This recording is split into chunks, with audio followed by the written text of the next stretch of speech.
came from Oregon State, here now at Oklahoma. That reality of what it became, what was that like for you, knowing that you had a vision and you were able to execute right away? What about this place made it the right fit? Oh man, a lot of things. When I left Oregon State, I loved where I was. I loved the coaching staff, I loved the place, I loved the people, but obviously it was best for my career to move and come to Oklahoma. And so I wanted to find a place that was similar in culture, that loved, again, doing what they did. They loved playing basketball, they wanted to compete, they wanted to play at a high level and play in a competitive conference. And so I know I wanted a place like that. And so when I came on my visit, it was kind of easy just because everyone made me feel like I was already on the team and really, really welcome. So that's the environment that I knew I wanted to be in, where I could have a life outside of basketball. I really am a big fan of my outside of the court time, whether that's in the arts or just at home reading a book or whatever. So they knew that, and that's a priority in my life. And so that's what's super nice about this place is that, yes, we are competitive, we're gonna compete, but also you've had the chance to have that almost work-life balance and have a life outside of your sport. That also makes you play better when you are doing your sport. Just in general, what did that look like throughout the process of getting acclimated in this system? It was difficult, obviously coming from a school where it was very much, we're gonna run plays, everybody knows where they're going, so we don't have to talk too much because everyone has a spot on the court that they're gonna be, to a place where you don't know what your teammates doing, so you gotta tell them if you're curling, if you're flaying, or whatever you're doing in the offense, whatever that looks like, you gotta communicate just as much on defense. So having a mindset that in which I had to switch it from not just talking on defense, but also talking just as much on offense was definitely a change for sure. But I had a lot of great girls, especially Peyton and Sahara set the tone for that last year. Skylar Van did a great job of that last year, of setting that tone for us when it came to talking and making sure we were talking and communicating. So it was an adjustment for sure. And that was definitely the hardest part, was that communication piece. And I still have a lot of way to go. So hopefully this year it's gonna still get better. Okay, so year 2, Oklahoma, this new era, what can we expect? What more do you want for Raegan Beers? Oh man, that's a great question. I feel like we all want to improve our game a lot of the time in every area. Obviously, I want to become a better shooter and working on that this past summer when it comes to 3-point and inside. So kind of trying to incorporate that a little bit more, especially. But really loving the game of basketball. I feel like something this team is really focused on this year. Not just doing it because we have to, but doing it because we want to.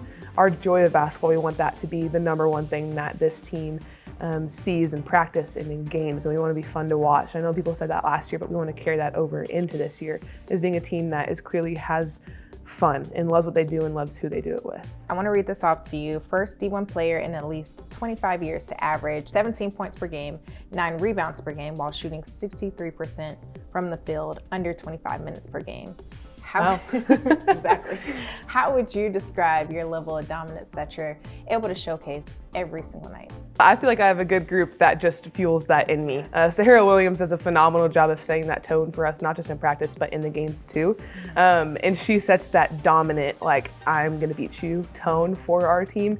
And I feel like I just build off of that. And then I just say, if she can be dominant, that I'm going to dominate you. Obviously learning about foul trouble a lot last year and kind of figuring out when I do play a lot of time less than 25 minutes because of possibly foul trouble or things like that, how can I still, when I am in, make an impact? Whether that's scoring, rebounding, whatever that is, maybe drawing a double team so someone else can get open, whatever that looks like. And so whatever that role is, less than 25 minutes, more than 25 minutes, is going to be just as important this year, especially when we got some great freshmen that are going to impact the game as well. You know, you're always consistently at the top when we talk about efficient players in this league. I mean, the fact that you come in 63% is very normal for you every single season. You're able to replicate that. What goes into that level of efficiency and consistency? Lots of micing. Tell you right now, Markeisha gets on us about our micing, so we do a lot of that. But just consistently getting in the gym and doing it. I mean, obviously we know that you have muscle memory, and it only builds when you do lots of reps for that. So the footwork that I have and the footwork that we have as a team and the camaraderie that we have, it only comes with reps. And so that's getting in the gym, and that's doing, whether that's lots of micing or getting on the gun, whatever that looks like. That is getting reps with your team and reps outside of what you need.